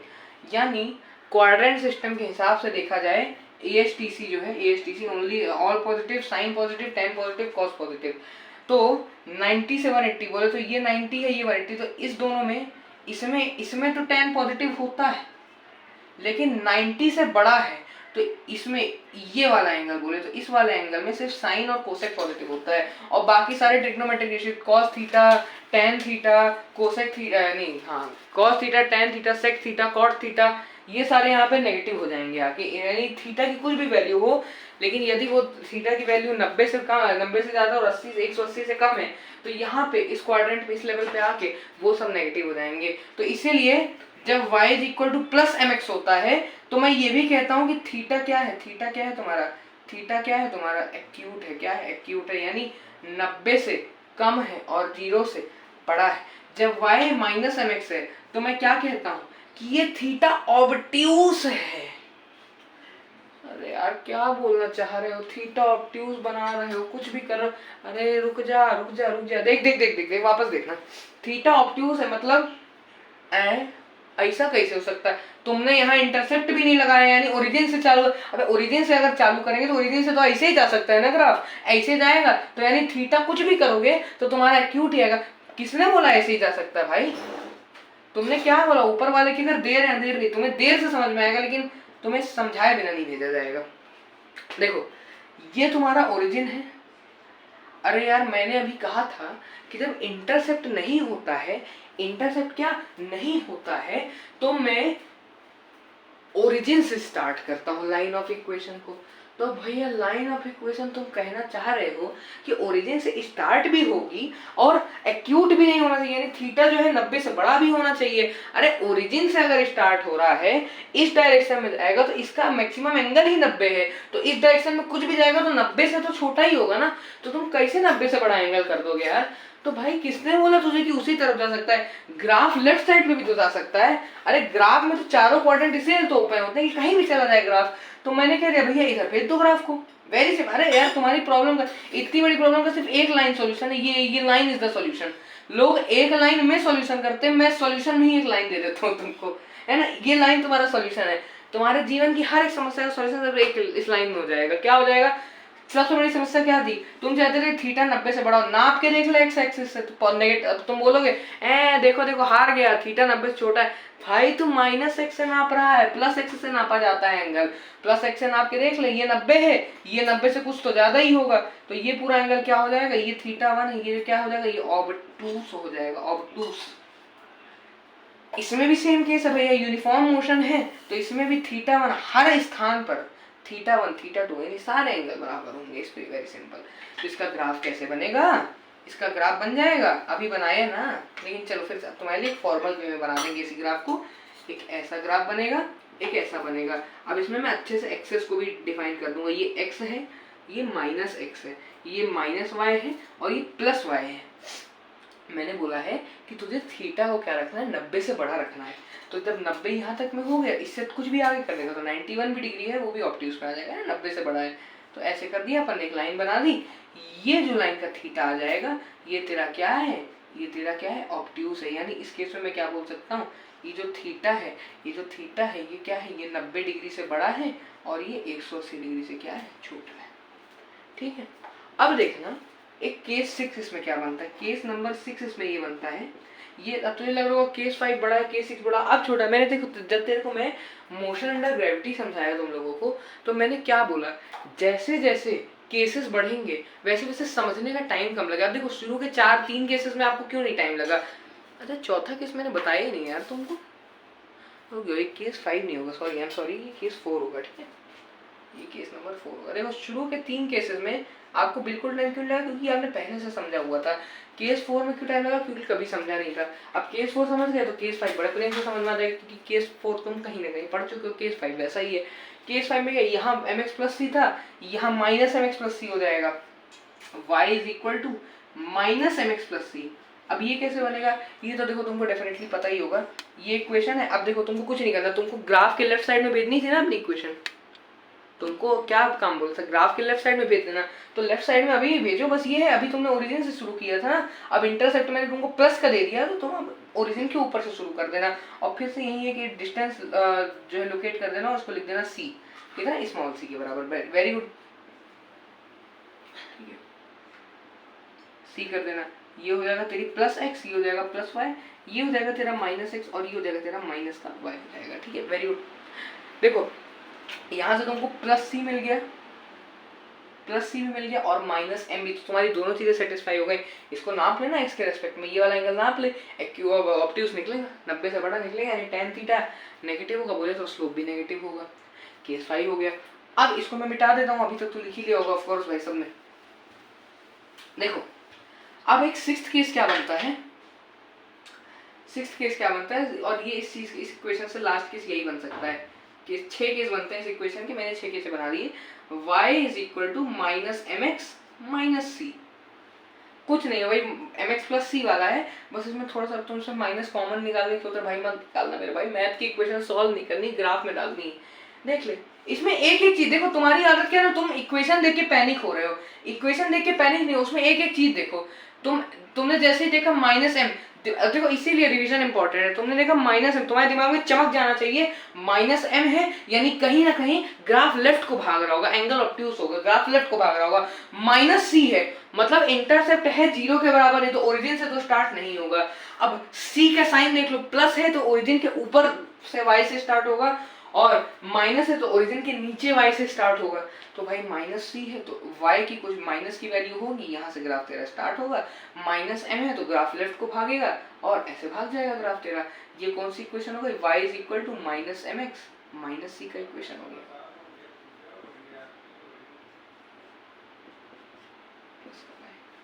ठीक है। और ये तेरा कौन सा एरिया है, ये तेरा -c का है, ये तेरा -c है। और यहाँ से एंगल नाप के देख ले, तेरा ये भी ऑब्ट्यूस आ रहा है। मुझ पर भरोसा नहीं तो खुद नाप के देख लो। हाँ वैसे टेक्निकली अगर एंगल ओरिजिनली नापना है तो तुमको ये वाला नापना चाहिए, लेकिन मैंने कहा इसमें सब पॉइंट पे एंगल बराबर होते हैं, तो यहाँ से नाप लो, यहाँ से नाप लो, एक ही आएगा एंगल, है ना, एक ही आएगा एंगल। ये केस बन गया। अब कुछ लास्ट ग्राफ्स के केस देख लेते हैं और उसके बाद वीडियो को हम बड़ी पीसफुली एंड कर पाएंगे। आज मैं भरपूर आपको पढ़ा दिया ये चीजें, और आज की वीडियो में आपका कंसेप्ट क्लियर हो ही जाना चाहिए। फिर भी नहीं हुआ तो don't hesitate, you can comment. है ना, इक्वेशन ऑफ स्ट्रेट लाइन हो गया, इक्वेशन ऑफ स्ट्रेट लाइन हो गया। अब कुछ चीजें अगर आपको यदि याद होती हूँ तो भाई कर लोगे तो तुम्हारे लिए अच्छा हो जाएगा, नहीं कर पाओगे तो तुम्हारा ही नुकसान है ना, क्या है तुम्हारा नुकसान है। अब मेरी बात समझो, ये जो है तुम्हारी लाइंस हैं, ये तुम्हारी जो लाइन है, अभी तुमने स्ट्रेट लाइन देखी, अब तुम क्या देखोगे, कर्व देखोगे। और कर्व जब ऐसे गया हो तो ऊपर जा रहा है यानी प्रोग्रेस हो रहा है, यानी इंक्रीजिंग वैल्यू है। इस केस में तुम्हें एंगल निकालना हो तो तुम ना यहाँ टेंजेंट खींचते हो, इसको प्रोड्यूस करते हो, तब θ1 निकलता है। इस कर्व में भी ऐसे यहाँ टेंजेंट खींचते हो, इसको प्रोड्यूस करते हो, तब ये θ2 निकलता है। लेकिन यहाँ पे देखने को मिलेगा कि θ2 जो है θ1 के बराबर नहीं है। ठीक है, एक चीज यहाँ से देखने को मिल जाएगी। तो θ2 जो है जाहिर सी बात है θ1 के तो बराबर नहीं होगा। अब यहाँ से एक चीज और दिख रही होगी आपको कि यहाँ ये तो θ1 है, यहाँ पे कुछ ऐसा बना है। तो यार 11th तक आ गए हो तो इतना तो आइडिया देख के ऐसे लग जाता होगा कि इनमें से कौन सा एंगल बड़ा है। देखो, जो लाइन का मुंह ज्यादा कम खुला हो उसका एंगल क्या होता है, छोटा होता है। जो लाइन का मुंह कम खुला हो उसका एंगल छोटा होता है। जिस लाइन का मुंह ज्यादा खुला हो, जिस लाइन का मुंह ज्यादा खुला हो उसका एंगल बड़ा होता है। इसका कम खुला है, इसका एंगल छोटा है, इसका ज्यादा खुला है, इसका एंगल बड़ा है। समझे कि नहीं, समझे कि नहीं, समझे। तो इसीलिए θ2 का मुंह देखो, इसको ऐसे मैंने यहाँ पे ले आया है और इसको भी मैंने यहाँ पे ले आया है, तो समझ में आ गया होगा देख के। तो यानी मैं कह सकता हूँ कि θ2 जो है किससे, θ1 से बहुत बड़ा है। बहुत बड़ा है तो नहीं बोल सकते, लेकिन हाँ मान लो है तो देखो दोनों 90 से छोटे, तो यानी डिफरेंस जो है 90 से तो कम ही है तो बहुत बड़ा तो नहीं बोल सकते, लेकिन चलो ठीक है, बड़ा है। अब θ2 θ1 से बड़ा है तो यानी ये एक यूनिफॉर्म चेंज की बात तो नहीं कर रहा है, यूनिफॉर्म चेंज की बात तो नहीं कर रहा है। तो ये कौन चेंज की बात कर रहा है, ये एक नॉन यूनिफॉर्म चेंज की बात कर रहा है। ठीक है, ये पढ़ाओ, इतना तो जानते हो यार, डिफरेंशिएशन इंटीग्रेशन पढ़ के यहाँ पहुंचे हो, इतना तो पता होगा। खैर मैं तो जितना तुम्हें एक्सप्लेन किया हूँ ग्राफ उतना भी करने की जरूरत नहीं है, इंटीग्रल डिफरेंशियल में खूब एक्सप्लेन करते हैं ये चीजें, है ना। अब देखो ऐसा ही एक ग्राफ और होता है, लेकिन इसमें अब की ग्राफ जो होता है ना थोड़ा ऐसा बना होता है, ऐसा एकदम बहुत मैंने टर्न कर दिया, ग्राफ कुछ ऐसा बना, वे यार रुको, ऐसा बना होता है ग्राफ, ऐसा मान लो। ठीक है, मैं बहुत अच्छी ड्राइंग तो मेरी है नहीं वैसे, चलो मैं कोशिश करूँ थोड़ा सा यूनिफॉर्म बनाऊं उसको, मतलब जैसे ऐसा बना है ऐसा बना होता है ग्राफ। ठीक है, ऐसा बना होता है। अरे भाई क्या बना दिए हो, अरे देख भाई इधर तूने देख, टेंजेंट हमेशा याद रखना सर्कल के बाहर खींचता है कि अंदर, बाहर खींचता है, बाहर खींचता है, यानी ग्राफ के उभरे हुए पार्ट में खींचेगा। ग्राफ का जो उभरा हुआ पोर्शन है उसमें टेंजेंट खींच, जैसे खुचुक टेंजेंट खींचा, इधर खुचुक टेंजेंट खींच दिया।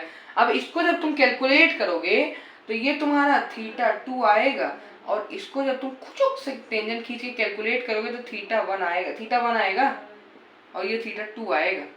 और यहाँ पे तुम देखोगे कि θ1 का मुंह ऐसा है θ1, और बिल्कुल ऐसे चुनबुद्दी सा है, चूनबूदा का है, मतलब लोकल लैंग्वेज में मैंने बोला चूनबूदा। ठीक है, तो ये है θ1 बहुत खुला है, ये है θ2 पिद्दा सा खुला है। तो यानी ज्यादा बड़ा एंगल कौन सा है, θ1 है, θ1 है। मैं कह सकता हूँ क्या कि θ1 जो है θ2 से बड़ा है। अबे θ1 जब θ2 से बड़ा है, या फिर मैं कह सकता हूँ क्या कि θ2 जो है वो θ1 से छोटा है, ये भी कह सकता हूँ, दोनों बातें हैं। ठीक है, तो ये भी नॉन यूनिफॉर्म चेंज है, लेकिन ये वाला ऊपर वाला चेंज कौन सा था, ये इंक्रीजिंग चेंज था। और ये भी कौन सा चेंज है, ये भी नॉन यूनिफॉर्म है, ये भी कौन सा, ये भी नॉन यूनिफॉर्म चेंज की ही बातें कर रहा है, लेकिन ये कौन सा है, ये नॉन यूनिफॉर्म डिक्रीजिंग चेंज है। कौन सा है, नॉन यूनिफॉर्म डिक्रीजिंग चेंज है। ये सब अपन ने डिस्टेंस टाइम में भी शायद देखा था, जहाँ तक मुझे याद है। समझ में आ गया, नोट करना कर सकते हैं आप लोग, ठीक है, पॉज कर लो, नोट कर लो। देखो मैं आगे बढ़ जाता हूँ जरा, क्योंकि जल्दी जल्दी खत्म करके इसको वाइंड अप करना है फटाक से। 2-3 ग्राफ और बचे हैं आपके पिद्दे पिद्दे, ठीक है। अब देखना एक ग्राफ तुमको और पढ़ाता हूँ मैं, एक बड़ा प्यारा सा ग्राफ बताऊंगा तुम्हें, ठीक है। y is equal to kx square where k is any constant, कुछ भी कांस्टेंट, जैसे y is equal to 2x square, y is equal to 3x square, y is equal to x square, कुछ भी हो सकता है। यहाँ पे की वैल्यू 1 हो जाएगी जब y equal x square होगा तो, है ना। तो y is equal to kx square की जब मैं बात करूँ, इसका ग्राफ कैसे बनता है, तो x square का ग्राफ हमेशा याद रखना, x square का ग्राफ हमेशा याद रखना,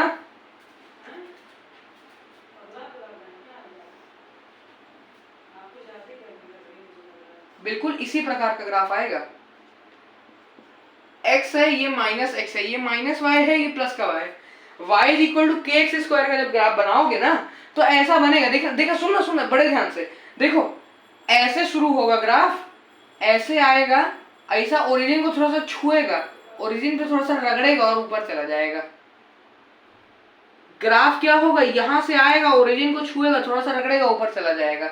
यानी ओरिजिन को थोड़ा सा टच और क्रॉस करते हुए ऊपर चला जाएगा, क्रॉस भी टच ही करेगा मान लो। तो ये ओरिजिन है, ओरिजिन को टच करते हुए ऊपर निकल जाएगा, ठीक है। तो ऐसा ऊपर खुला रहता है। इसको क्या बोलते हैं, इस शेप को क्या बोलते हैं, इस शेप को पहली बात इसको बोलते हैं पैराबोला। किसने बोला, क्या बोला, कुछ नहीं बोला, हमको नहीं पता क्या बोला, इसको बोलते हैं पैराबोला। पैराबोला कौन सा है ये, आपने 10वीं कक्षा 10th क्लास के अंदर मिरर पढ़ा है। मिरर में 2 टाइप के पढ़े होंगे, कॉनकेव मिरर और कॉन्वेक्स मिरर। कॉनकेव है कि कॉन्वेक्स है बता, अरे उसका खुला हुआ मुंह है ना, मुंह उसका खुला हुआ है ना, ऊपर जो खुले साइड है वो उसका मुंह है, ठीक है। तो ये है कॉनकेव, और खुला हुआ मुंह किस तरफ है, ऊपर की तरफ है, यानी अपवर्ड्स है। तो इसीलिए हम इसको क्या बोलते हैं, हम इसे बोल देते हैं कॉनकेव अपवर्ड्स, यू वर्ड्स मतलब अपवर्ड्स, ठीक है। मैं थोड़ा लिखने में आलसी हूँ, तो अपवर्ड्स है, कॉनकेव अपवर्ड्स है। ऐसे ही जब मैं इस कांस्टेंट की वैल्यू, जब मैं इस कांस्टेंट की जो वैल्यू है, जब मैं इस कांस्टेंट की वैल्यू को जब मैं नेगेटिव कर देता हूँ, यानी अब मैं कैसी इक्वेशन की बात करता हूँ, अब मैं y is equal to minus k x square equation की बात करता हूँ, y is equal to minus k x square equation की बात करता हूँ। तो यहाँ पे जो मेरा ग्राफ बनता है, यहाँ पे मेरा ग्राफ देखो, सुनो एक बात याद रखना, जब तुम अच्छी चीजें सोच रहे हो, यानी तुम पॉजिटिव सोच रहे हो, यानी तुम ऊपर जाओगे, अच्छी से ऊपर जाओगे, मतलब भगवान के पास वाला ऊपर, जिंदगी में ऊपर जाओगे, आगे बढ़ोगे, है ना। जब तुम अच्छी चीजें सोच रहे हो, तो जब आप ऐसे इसको याद रखना टर्मिनोलॉजी की, जब अच्छा सोचोगे तो ऊपर जाओगे, यानी जीवन में ऊपर जाओगे, है ना, ऊपर जाओगे, यानी सक्सेसफुल होगे, सक्सेसफुल यानी ऊपर की तरफ जाओगे, है ना, लाइफ में आगे बढ़ोगे, आगे मतलब पॉजिटिव की तरफ जाओगे, यानी अच्छा यानी पॉजिटिव सोचने पे। तो जब पॉजिटिव की बात करें तो ग्राफ अपवर्ड्स ऊपर जाएगा, और जब जीवन में बुरा सोचोगे तो नीचे जाओगे, यानी निम्न स्तर पे जाओगे, यानी नेगेटिव हो जाओगे, नेगेटिव सोचोगे तो नीचे जाओगे। यानी अब यहाँ से थोड़ा काफी लोगों ने गेस कर लिया होगा मैं क्या बोलना चाह रहा हूँ आगे, यानी negative y is equal to minus k x square का ग्राफ नीचे की तरफ होगा। बहुत सही, जिसने गेस किया भाई बहुत बढ़िया गेस किया। y is equal minus k x square का जो ग्राफ है वो ऐसा जाएगा, ऐसे आएगा, ओरिजिन टच करके रगड़ेगा और नीचे चला जाएगा। भाई मैं एकदम परफेक्ट नहीं बना पा रहा हूँ बोर्ड पे, कॉपी भी बहुत परफेक्ट बनाया था मैंने इसको। तो ये भी शेप क्या है, शेप इसका भी पैराबोला है। अरे किसने बोला, मैंने बोला, क्या बोला, पैराबोला, मैंने बोला पैराबोला, शेप इसका पैराबोला है ये भी कॉनकेव, क्योंकि इसका जो खुला हुआ साइड, जो बाहर की तरफ जो साइड है वो खुला हुआ है, बंद नहीं है, खुला हुआ साइड है, यानी वो कॉनकेव है, गुफा है, अंदर केव है तो कॉनकेव है। और ये कॉनकेव कहाँ की तरफ मुंह किया है, नीचे की तरफ। नीचे मतलब नेगेटिव वाई, नीचे मतलब ऐसा नहीं कि ग्राफ में तो ऊपर नीचे नहीं होता ना, उसको तुम टर्न कर सकते हो, but for your mnemonical point of view, है ना, अपन बोलते हैं कि ये नीचे की तरफ है ना, नीचे यानी कॉनकेव डाउनवर्ड्स, डीवर्ड्स माने डाउनवर्ड्स, ठीक है। मैंने पहले भी बोला मैं लिखने में थोड़ा आलसी हूँ, ठीक है। आगे जब आप देखेंगे तो अब आपके कुछ नॉर्मल ऐसे ग्राफ बनते हैं, तो देख सकते हैं आप। एक बात याद रखना, जब यहाँ पे एक्स स्क्वायर लगेगा तो ग्राफ y की तरफ मुड़ेगा, यानी y प्लस वाई की तरफ माइनस, देख रहे हो ये प्लस वाई पे जा रहा था, ये माइनस वाई पे आ रहा है। और जब ग्राफ, अब देखना अगला केस मैं बता ही देता हूँ, यही वाला केस है जो मैं बता रहा हूँ। देखो अभी क्या था, अभी तुमने देखा y is equal to minus k x square का ग्राफ था, अब तुम x is equal to minus k y square का देखोगे। तो याद रखना जो क्वांटिटी तुम्हारी आरएचएस में होगी या फिर जो क्वांटिटी के साथ कांस्टेंट जुड़ा होगा, ग्राफ उसी की तरफ मुड़ेगा। अब फिर माइनस प्लस में है कि राइट लेफ्ट या ऊपर नीचे हो सकता है, लेकिन अब हम देखेंगे x इज इक्वल टू के वाई स्क्वायर, देखोगे तुम कैसा बनेगा ये ग्राफ। भाई राइट साइड में कांस्टेंट के साथ क्या है, y है, तो ग्राफ उसके अपोजिट x की तरफ मुड़ेगा, जैसे अभी अपन ने देखा, बताया मैंने। तो ये x है, ये तेरा माइनस x है, ये y है और ये क्या है माइनस y, ठीक है, ठीक है। अब देखो कांस्टेंट लगा है y के साथ, तो ये मैं ऐसा कुछ मैथमेटिकल जो है रूल नहीं होता है, लेकिन ये मैं आपके एक बेटर अंडरस्टैंडिंग या आप कह सकते हैं एक चीज याद करवाने के लिए बता रहा हूँ, क्योंकि हर बार कोई इंसान इक्वेशन पुट करके ग्राफ बना के घंटे भर प्राण नहीं देगा उस ग्राफ के चक्कर में अपने, है ना। बड़े आराम से ग्राफ को समझा जाता है, इसीलिए मैं ऐसे समझाने की कोशिश कर रहा हूँ। तो जिस तरह जैसे y के साथ कांस्टेंट लगा तो ग्राफ x की तरफ मुड़ेगा। अब x की तरफ मुड़ेगा पता चल गया, लेकिन पॉजिटिव x की तरफ खुलेगा या नेगेटिव x की तरफ खुलेगा, ये देखने के लिए आपको k का साइन देखना होगा। k क्या है, पॉजिटिव है, तो यानी ये भी पॉजिटिव x की तरफ खुलेगा। कहाँ खुलेगा, पॉजिटिव x की तरफ खुलेगा, यानी ऐसा खुलेगा ग्राफ, ऐसा ओपन हो जाएगा, ठीक है। और नेक्स्ट क्या बनता है, x is equal to minus का के वाई स्क्वायर, बस बिल्कुल उल्टा कर दीजिए। प्लस का y है, ये माइनस का y है, ये प्लस का x है, ये क्या है माइनस का x है। अब देखो कांस्टेंट y के साथ है तो y ग्राफ है x की तरफ खुलेगा। अब k का साइन देख के पता चलेगा राइट में खुलेगा कि लेफ्ट में, k माइनस है तो नेगेटिव x यानी लेफ्ट की तरफ खुलेगा, यानी ऐसा ग्राफ खुलेगा तेरा, ऐसा ग्राफ बनेगा, ठीक है। तो के y square minus k y square x. अब एक बार चारों ग्राफ को जल्दी जल्दी देख लेना है, एक मिनट जल्दी से, टाइम नहीं वेस्ट कर रहा, रिवीजन करवा रहा हूँ। ये दूसरा क्या देखा, ये और ये। देखो जब मैं बोलूँ y इज इक्वल टू के एक्स स्क्वायर, मैं बोलूँ x इज इक्वल टू के वाई स्क्वायर, जब y इज इक्वल टू के एक्स स्क्वायर में बोलता है तो ग्राफ ऐसा बढ़ता है, जब x इज इक्वल टू के वाई स्क्वायर में बोलता हूँ तो ग्राफ ऐसा बढ़ता है, ठीक है। मैं बोलूँ y is equal to minus k x square और मैं बोलूँ x is equal to minus k y square, जब मैं y is equal to minus k x square बोलूँ तो ऐसा खुलेगा, जब मैं x is equal to minus k y square बोलूँ तो ऐसा खुलेगा। ये रिवाइज हो गया। अब एक आखिरी ग्राफ, आपके आज की वीडियो का आखिरी ग्राफ। बड़ा सुकून मिलता है ना जब आखिरी टॉपिक आता है, तो मुझे भी मिलता है, तुमको भी मिलता है ना। देखो अब तुम जरा देखना भैया कि अब हम x का y पे डिपेंडेंसी की बात करेंगे, और अब मैं बोल दूंगा x is inversely proportional to y, यानी जब x की वैल्यू बढ़ेगी y की वैल्यू घटेगी, जब x की वैल्यू घटेगी तो y की वैल्यू बढ़ेगी, ठीक है। इसको बोलते हैं इनवर्सली प्रोपोर्शनल, है ना। जैसे कि मैंने बोल दिया तुम्हारे number of black hairs is inversely proportional to age, तो जैसे जैसे एज बढ़ेगी काले बाल कम होंगे, और अगर तुम एज की वैल्यू कम कर दोगे तो सर पे काले बाल बढ़ जाएंगे, वेरी सिंपल। तो देख ले x इज इक्वल टू ये है, इसका ग्राफ कैसा बनता है, इसका ग्राफ ये वही वाला ग्राफ है जो तू अभी पढ़ के आया है, ये mx वाला नहीं, वो तो अलग है। अभी मैंने जो थीटा वाला जो तुझे बताया था कि थीटा ऊपर थीटा, ये नॉन यूनिफॉर्म वाला, तो इसका ग्राफ ऐसा ही बनेगा। कैसा बनेगा, ऐसा ग्राफ बनता है, देख लेना ऐसे बनता है ग्राफ। अब इसको, इसका कोई निमोनिक नहीं, कोई ट्रिक नहीं, याद करना सीधे कप ऐसे बना दो एक्स और वाई। हाँ, इस ग्राफ के पीछे एक छोटी सी कहानी है कि ये ग्राफ का जो दोनों साइड है, यानी ये लाइन ऑफ स्लोप जो कि कर्व है इस केस में, हमारे केस में, तो ये कहीं भी किसी भी एक्सिस को टच नहीं करता, यानी जो ये वाली लाइन है ये y को इंटरसेक्ट नहीं करेगी, नेवर, नहीं। ये इतना पास भी आ सकते हैं, ये इतना पास भी आ सकते हैं, परंतु ये भी x को कभी भी इंटरसेक्ट नहीं करेगा, याद रखना। तो इसी के साथ ग्राफ्स आपके पूरे कंप्लीट। वीडियो लंबा हो गया, मैं जानता हूँ 1 घंटे 5 मिनट का हो गया है, लेकिन ये वीडियो से आपका इतना फायदा हुआ है कि पूरे आपके जनरल ग्राफ्स कंप्लीट हो गए। अब नेक्स्ट वीडियो में ही हम ग्राफ्स ही पढ़ेंगे, लेकिन अब हम क्या पढ़ेंगे, अब सिर्फ काइनेमेटिक्स ग्राफ, और अब मैं ग्राफ्स आपके सामने पढ़ाऊंगा, अब उनको उड़ाऊंगा जल्दी, क्योंकि अब आपका ये चीज उड़ाई जाएगी। कारण ये है कि अब जो है इसमें आपको इससे ज्यादा कुछ नहीं पढ़ना है। अब मैं सीधा तुम्हें बोलूंगा distance time graph increasing distance बना देना, distance time graph non uniform increasing distance बना देना, distance time graph decreasing distance बना देना, distance time graph non uniform decreasing distance बना देना, या फिर ऐसे बना देना, ऐसे बना देना। ठीक है, मैं बोल दूं डिस्टेंस, मैं बोल दूं तुम्हें चलो time inversely proportional to distance, ऐसा बना देना। ठीक है, और मैं ऐसी कोई इक्वेशन दे दूं तो ग्राफ, तो अब तुम ग्राफ बनाओगे नहीं, अब तुम ग्राफ का कंसेप्ट समझोगे नहीं, अब मैं ग्राफ का कंसेप्ट समझाऊंगा नहीं, अब हम ग्राफ का कंसेप्ट उड़ाएंगे, है ना, हवा में उड़ाएंगे उस कंसेप्ट को, इतना जल्दी पढ़ेंगे। ठीक है, क्योंकि अब हमारी ये चीजें जो एक बहुत ही बेसिक चीजें होती हैं अब हम उन्हें कवर कर चुके हैं, तो अब ये बुलेट ट्रेन की स्पीड से अगले कंसेप्ट हो जाएंगे।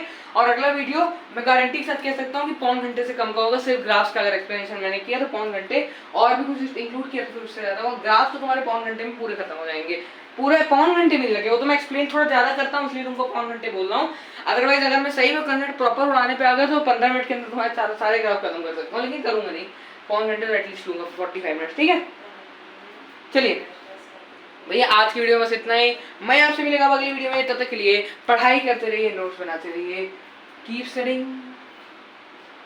और भैया तुम सब लोग को है को थोड़ा थोड़ा कॉम्पिटिटिव एग्जाम के एस्पिरेंट हो तो मैं लिख दूंगा भैया कीप रिवाइजिंग, और मैं क्या लिख दूंगा थोड़ा सा, thank you everyone, bye bye bye bye bye bye bye bye.